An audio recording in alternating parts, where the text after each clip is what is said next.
बरसात की वह रात कुछ अलग ही थी। आसमान में काले बादल घिर आए थे। बिजली रह रहकर चमक रही थी और तेज हवा के साथ बारिश की मोटी बूंदें जमीन को भिगो रही थीं। उत्तर भारत के एक छोटे से गांव चंद्रपुर में लोग आमतौर पर ऐसी रातों में अपने दरवाजे बंद कर लेते थे। लेकिन उस रात एक बालक था जिसकी आंखों में डर नहीं बल्कि जिज्ञासा चमक रही थी। उसका नाम था रवि।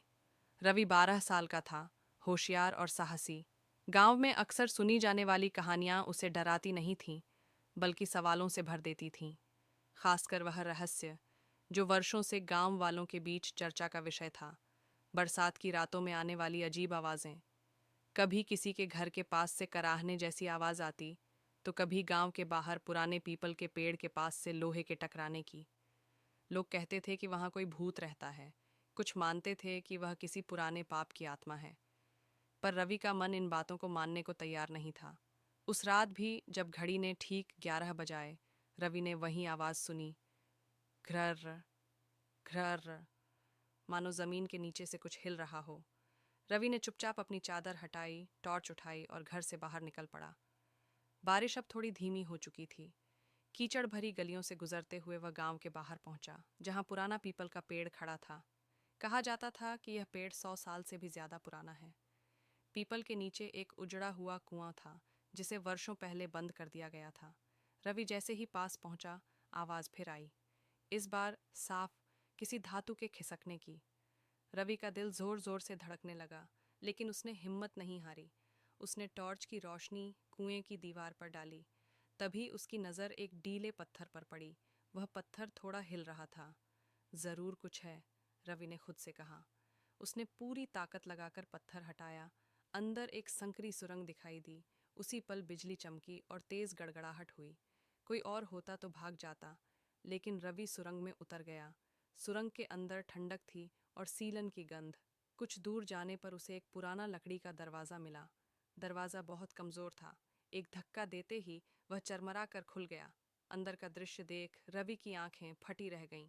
कमरे में पुराने ज़माने की संदूकें, टूटे हथियार, सिक्के और दीवारों पर बनी अजीब आकृतियां थीं। बीच में एक बड़ा सा तांबे का संदूक रखा था, जिस पर ताला लगा था। लेकिन तभी पीछे से आवाज़ आई, कौन है? रवि डर के मारे पलट गया। सामने एक बूढ़ा आदमी खड़ा था, फटे कपड़े, सफ़ेद दाढ़ी और आंखों में थकान। मैं मैं रवि हूँ, वह कांपते हुए बोला। मैं भूत समझकर नहीं आया था। बूढ़ा आदमी हंस पड़ा। भूत? नहीं बेटा, मैं भूत नहीं हूँ। उसने खुद को हरिहर काका बताया। वह इसी गांव का रहने वाला था। बरसों पहले गांव के जमींदार ने एक बड़ा खजाना छुपाया था, लेकिन लालच में कुछ लोगों ने उसे मार दिया। हरिहर काका उस जमींदार का नौकर था। उसने खजाने की रक्षा की कसम खाई और तभी से यहाँ छुपकर रहने लगा। जो आवाज़ें तुम सुनते थे, काका बोले, वो मेरे काम की आवाज़ें थीं। मैं खजाने को सुरक्षित रखने के लिए हर बरसात में इसकी जांच करता था। रवि को सच समझ में आने लगा। तो ये खजाना किसका है? उसने पूछा। काका ने आह भरी। ये गांव का है, स्कूल, अस्पताल सब इसी से बन सकते हैं, पर लोग डर के मारे यहाँ आते ही नहीं। अगली सुबह रवि हरिहर काका को लेकर सरपंच के पास पहुंचा। पूरा गांव इकट्ठा हो गया। जब सुरंग और खजाना सबके सामने आया, तो लोग शर्मिंदा भी हुए और खुश भी। खजाने से गांव में नया स्कूल बना, सड़कें बनी और एक छोटा अस्पताल भी। हरिहर काका को सम्मान मिला और गांव में रहने की जगह। और रवि?